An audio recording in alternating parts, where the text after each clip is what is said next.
Welcome back, all my fight fans. The career of Dustin Poirier is finally come to a close. Unfortunately, it's all over. It made me a little sad the other night watching that. I know it was a kind of a bittersweet card. I know I shed some tears at the end of it. It was sad to see him go out like that, especially on a loss, but I think it was a little poetic. It was an awesome fight, just like every single Dustin Poirier fight I've ever seen in my life. I've never watched a boring one, and this one was the same. It was not a boring fight. It was incredibly entertaining. Maybe not as good as the second Max versus Poirier fight. That's still my favorite out of the three, but still a fantastic fight. And Dustin Poirier, unfortunately, didn't get the nod at the end of it, which is kind of the story throughout his career. Challenged for the belt so many times against Charles, against Khabib, against Islam, and just couldn't get it done, couldn't find that gold, but he still left behind an amazing career. And for me, he's at the top of the list of fighters who most deserved a belt but never got one. I have to put him above Nick Diaz. I have to put him above even Uncle Chael. I think out of every fighter I've seen fight in the UFC that never got to hold a belt, Dustin Poirier was the most deserving. So it's sad that he didn't get that BMF belt at least to go out on, but I'll talk more about that, the whole Dustin Poirier situation kind of towards the end of the video when we talk about that fight. As always, I'll cover absolutely every single fight that happened on UFC 318. So if you guys want to skip around, you guys can find timestamps down below in the description, but we're going to kick it off with the early prelims. So if you guys like this video, don't forget to like, subscribe, share with your friends to help boost this channel and the algorithm. With that all out of the way, let's get into the breakdown. So, I said in my prediction video that this fight card may not have the biggest names on paper, but there were a lot of super badass fighters on this card that were incredibly underrated. All of them showed out, I think. There was maybe one fight that was a little boring, but we'll get to that later because it was on the main card. I think everybody showed out for UFC 318, and it showed with the early prelims. Every single fight on the early prelims ended in a stoppage, and 4 out of 5 of them ended in the first round. So it was incredibly exciting. I'm glad that I called that correctly, that there were some badass fighters on this card. And speaking of which, I told you guys, I said, I know that this is a women's fight to start out UFC 318, and a lot of people skip those, but I think this was going to be a good one. And it turned out to be a fantastic women's fight. We saw Carly Judas. She was a hometown representative. I think she was from Louisiana, and she fought a Brazilian, and Nicole Cagliari. I apologize for butchering names, and it was an awesome fight. Carly looked like a 40-year-old expert kickboxer. I know she's only 26, which makes me really excited. I love when young fighters look this good, this young. But she looked so skilled in there, man. She was putting her combinations together, ending them with kicks, switching stances. Everything was so beautiful about her striking. And finally, in the third round, she finally found the kill shot, and she hit Nicole with a beautiful knee to the body, kind of shutting out her liver and ending the fight there. So it was an awesome, awesome women's fight. I found that one to be incredibly entertaining. And then we had a middleweight fight between Bruno Ferreira and Jackson McKeevy. And despite McKeevy having a 6-0 record I thought Bruno Ferreira's experience was going to get it done, and sure enough, it did. In the first round, he was able to secure an arm bar, and it looks like Bruno Ferreira is not just a knockout artist, he's also a huge submission threat. So I can't wait to see what he does in the future at 185. He's an incredibly exciting fighter to watch fight. Then we had a heavyweight bout. Actually, the next two fights both ended in first-round submission as well, and I had actually picked these next two fights to go the opposite fighter's direction. I had picked both of the Polish fighters to win, and both of them got submitted in the first round. So I am not perfect at making predictions. Nobody is, and I definitely did not see Ryan Spann coming up for his second fight at heavyweight looking this good against Lukas Brzeski and getting that guillotine choke very, very quickly. As soon as he snapped it on, I knew it was over because I think that's his 10th or 11th guillotine choke now in the UFC. It's kind of his signature move, and when he grabbed that, I was like, oh, looks like my bet failed. So shout out to Ryan Spann. He looks amazing at heavyweight. I hope he continues at that weight class and really gets his stuff together. He looks like he is. He looks a lot more in shape at this at heavyweight. It looks like he's been lifting weights and such. So hopefully he continues this streak and gets some more submission wins at heavyweight. We need a little bit of something going on in that top 5, top 10 because it's a little stale right now. We need Tom to fight. I know Jones is kind of retired now. We need that heavyweight division to get rolling. So hopefully Ryan Spann plays a factor in that. And then we had a lightweight not a lightweight, a light heavyweight bout between Jimmy Crute and Marcin Pracino, and this one also ended in first round submission. Jimmy Crute grabbing an armbar in the first round, and quite impressed me. Honestly, I thought out of all the fights on the prelims that I was going to be right about, on the early prelims at least, it was probably this one. I know I really like the Marcin Pracino guy. I think he's a very, very tough fighter, and I'm not too keen on Jimmy Crute. You know, he loses fights here and there. He hasn't always seemed that focused, but I have to admit, in his past one or two fights, he seemed like a little bit of a different fighter. So I'm hoping for good things out of Jimmy Crute, and yeah, terrific performance there, getting another submission in the first round. We saw 3 first-round submissions in a row, and then the final fight on the early prelims was a welterweight bout between Islam Dulatov and Adam Fugit.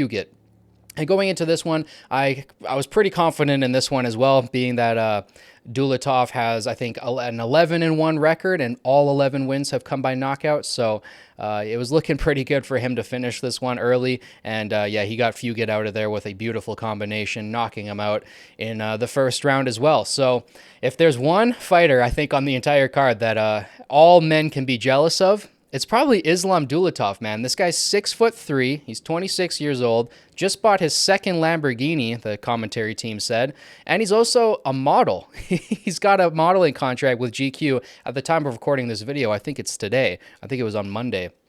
So he's a model, a high-level fighter, knocking everybody out. He's rich as hell and tall. Like, come on, that guy's got everything. That guy's he's living life good right now. So yeah, awesome performance by him. I'm excited to see what he does in the future, and his little brother. They were talking about him during the fight too, that he might be even better than Islam, and I'm excited to see what the Dulatov brothers do in the UFC. But that concludes our early prelims, so now let's move on to our regular prelims. Kicking off our regular prelims, we had a bout at middleweight, and this was the last stoppage of the night. All the fights after this went to decision, although that wasn't quite a bad thing because we saw a lot of wars, which I'm excited to talk about. But first, we had Artiba Gutier, I'm sorry for butchering his name, and Robert Valentine, and this fight ended rather quickly. The Cameroonian just put power on the other guy, and it was kind of awkward because he kind of had him out on his feet, and Valentine was still up, kind of waving him on like, this is nothing, come on, hit me more. And just the visual, I know he was trying to like make it look like he wasn't hurt, but the visual looked like he was asking this guy to knock him out, and it was a little bit funny to watch. But yeah, the Cameroonian got it done by TKO very, very quickly. I think it was only a minute into the first round, or a minute 10 seconds, something like that. So it's a very, very quick TKO. And yeah, awesome performance by him. Can't wait to see what he does in the future. Moving on, we had a welterweight bout between Nikolai Veretennikov and Francisco Prado. Going into this, I was cheering for Prado. He was 22, I think 23 years old now. Young kid, very exciting fighter. He's got power in his hands. He likes to box. I'm a big fan of that kid, but he just didn't have enough to get over the veteran in Veretennikov, who yeah, he snuck out a split decision. I know some people were calling it for Prado, but I think the judges did call it the right way. I think Veretennikov did enough to get it done, and I think Prado will bounce back. It was a close fight. I don't think it takes his stock down too much, and he's very young. Like I said, 22, 23 years old. He's still got a lot of time to make a big name for himself in the UFC, but at welterweight, he looks a little bit small. I would maybe like to see him cut down to 155. I think he can be a real menace there, but he doesn't have the height, I don't think, to deal with the really tall, lanky strikers, kind of like Carlos Prates at welterweight. I don't know if he's going to be able to fight guys like that. We'll see, but yeah, I'm expecting big things from Prado in the future. Veretennikov had an amazing performance as well, but at 35 years old, we'll see what he does at welterweight past this fight. Moving on, we had a middleweight bout between Brendan Allen and Marvin Vettori, and this was a fantastic fight. Fight of the night for sure. I believe it won fight of the night, but it was also my fight of the night because it was a back-and-forth slugfest. So many punches were thrown. Both guys were absolutely beat up, and in my prediction video, I said that this should have been a fight night main event, and that fight just proved it. That should have been 5 rounds. That was a very, very close fight. Some people called it for Vettori, but I think they got it right in calling it for Allen. I really wanted Vettori to win. Going into that, they were kind of showing how he just lost his brother earlier this year. That kind of made me sad, and it made me want to root for Vettori even more. But unfortunately, Brendan Allen upsetted Vettori and got the win there by decision. So good for Brendan Allen. He needed that bounce back after losing to Hernandez. We'll see what he does in the division. He's one of the most exciting grapplers at middleweight. We'll see if he can go on another roll here. I know it's been a little bit up and down for him, but this was a good win for him. Then we had the kind of main event on the prelims card. We had Vinicius Oliveira taking on Kyler Phillips at bantamweight, and this, again, could have been fight of the night. It was back and forth, so close. You might have been able to call it for Kyler Phillips, but Vinicius Oliveira got it done. He snuck out the decision there. It was such a high-level fight. Again, this could have been a fight night. Maybe the names aren't big enough. Maybe they don't have the rankings quite to do a fight night main event. But this one almost should have been 5 rounds because they were so high level, and at the end of it, it looked like they had a couple more rounds in them. So Vinicius Oliveira versus Kyler Phillips was an awesome fight to close out the prelims. Let's move on now to the main card. Kicking off the main card, we have the 39-year-old Michael Johnson putting it on the young kid in Zellhuber, who I think is like 25 years old, so a huge age discrepancy there. And Michael Johnson was able to show that veteran quality and outbox Zellhuber over 3 rounds and get it done by decision. I know there were some people calling it for Zellhuber, but I think if you're being honest, you have to give it to Johnson. He was landing the more consequential shots, and he was a little bit more cleaner with his combinations. So I was expecting more out of Zellhuber in this fight. I was kind of believing him to knock out Michael Johnson in the first round, but it didn't go that way. Michael Johnson showed us, even at 39, this guy can still hang in there with the best of them. You never know which Michael Johnson you're going to get. Are you going to get the Michael Johnson that knocked out Dustin Poirier, or are you going to get the Michael Johnson that loses decisions? But they finally gave him one. They gave him a decision here, so good for Michael Johnson. I would love to see him fight Bobby Green next. I don't know if that's the fight to make, really, but I've always wanted to see those two fight each other. I know Dustin Poirier fought them back-to-back. I believe he beat Bobby Green, then got knocked out by Michael Johnson. But both of them have kind of similar styles, right? Stand-up, boxing-heavy guys. I would like to see those two brawl it out. They're kind of getting towards the end of their career anyways. That could be a fun fight. We'll see what happens with Michael Johnson next. But at 39 years old, I don't see him making a run for the title. So let's give him a couple more fun fights before we close out his career as well, because he's been in the UFC for a long time.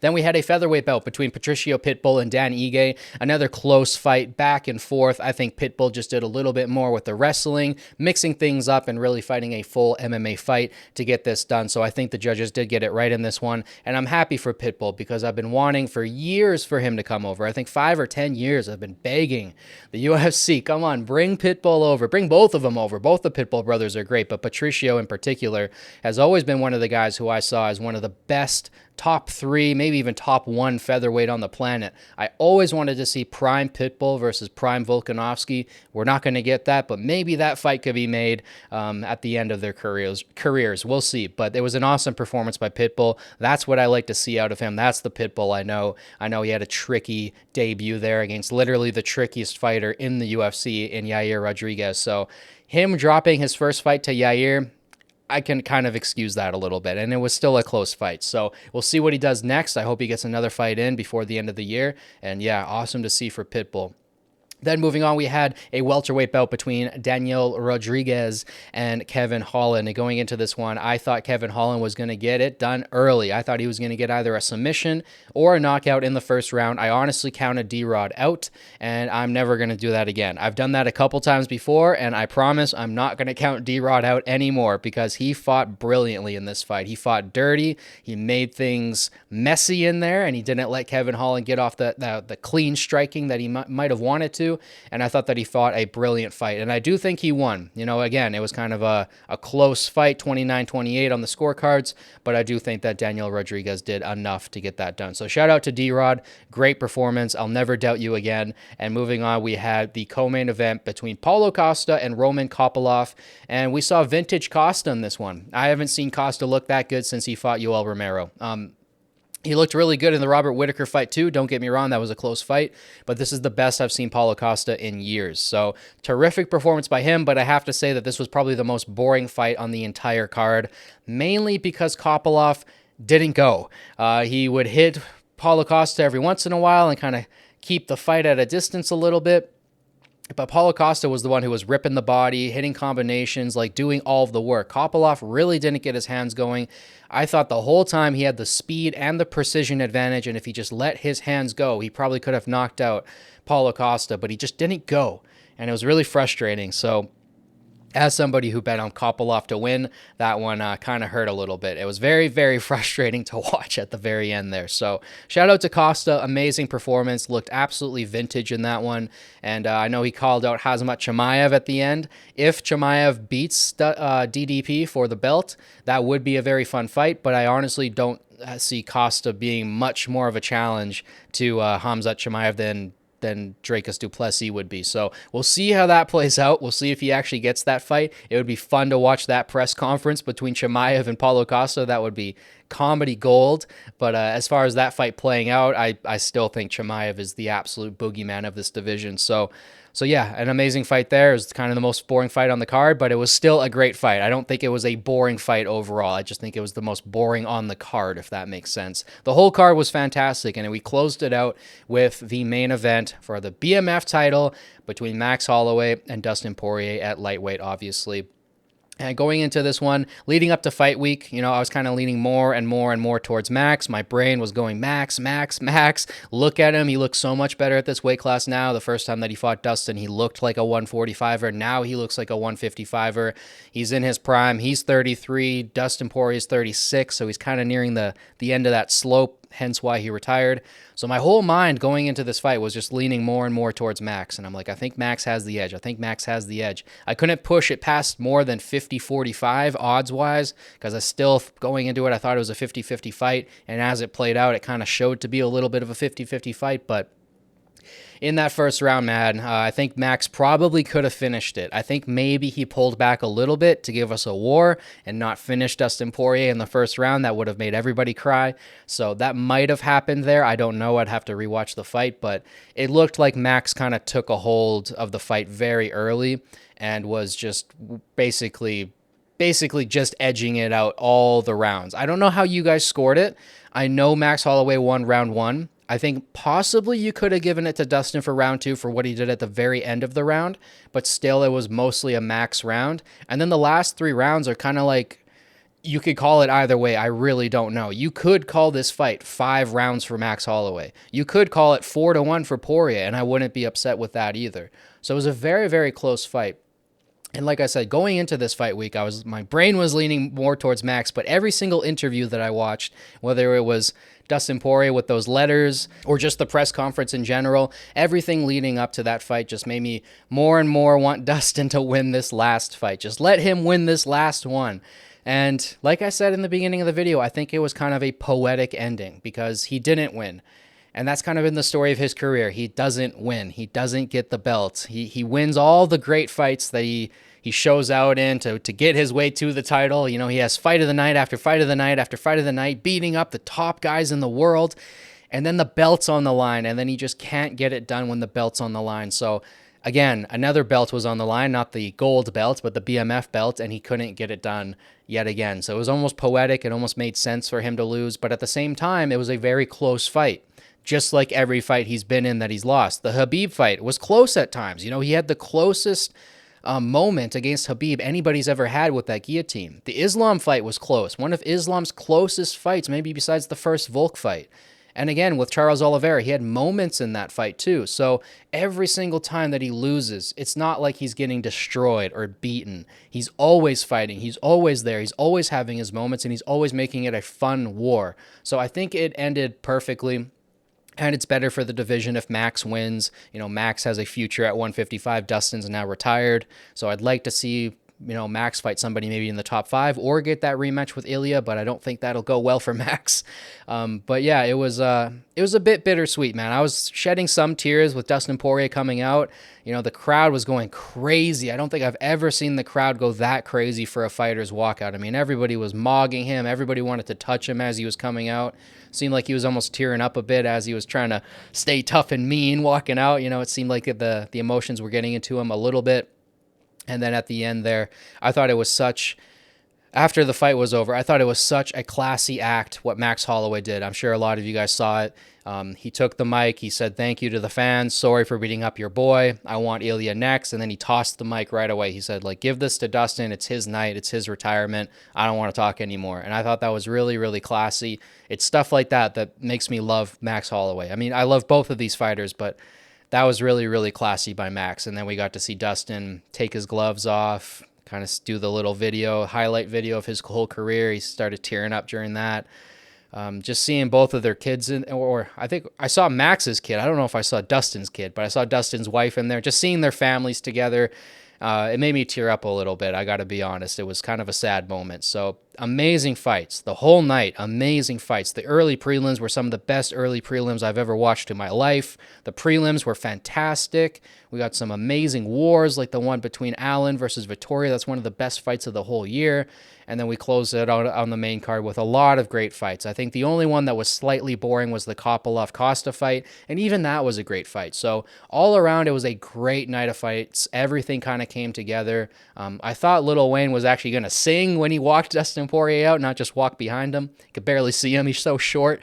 But it was still a fantastic night. I think the whole Dustin Poirier retiring, all the fans coming around to kind of support him and give him that last walkout, I feel like it was one of the most amazing fight cards I've seen in a while. It was a very, very special one. It might not have been as great as, the last fight card where we got to see Ilya knock out Charles in round 1.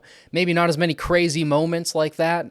Maybe the names on the card weren't as big, but it still turned out to be an awesome night of fights, and I had so much fun watching Dustin for the last time. So many memories made with him. Like I said in my prediction video, I've been watching him fight since the first Max Holloway fight. So, 10 years of watching this guy and, so many hours, so many great moments. Never seen him in a boring fight once. Every single fight has been entertaining. I always liked him on the mic. I always thought he was a really down-to-earth, humble guy, the Good Fight Foundation, helping children out. All that stuff always made me a big, big fan of Dustin Poirier. So an amazing career, and thank you, Dustin. I know you're probably not watching this, but thank you. Thank you for all the memories. Thank you for the amazing career you had in the UFC. It was so exciting to watch it, even if you didn't lift the gold. You lifted gold in our hearts. That's all that matters. So thank you, Dustin, for the amazing career. Thank you guys for watching my videos. I absolutely love you guys for that. It means the world to me. Don't forget to like, subscribe, share with your friends to help boost this channel and the algorithm. Let me know down below in the comments what you guys thought of the fights. So yeah, thank you guys so much for watching. I'll catch you guys in the next one. Peace.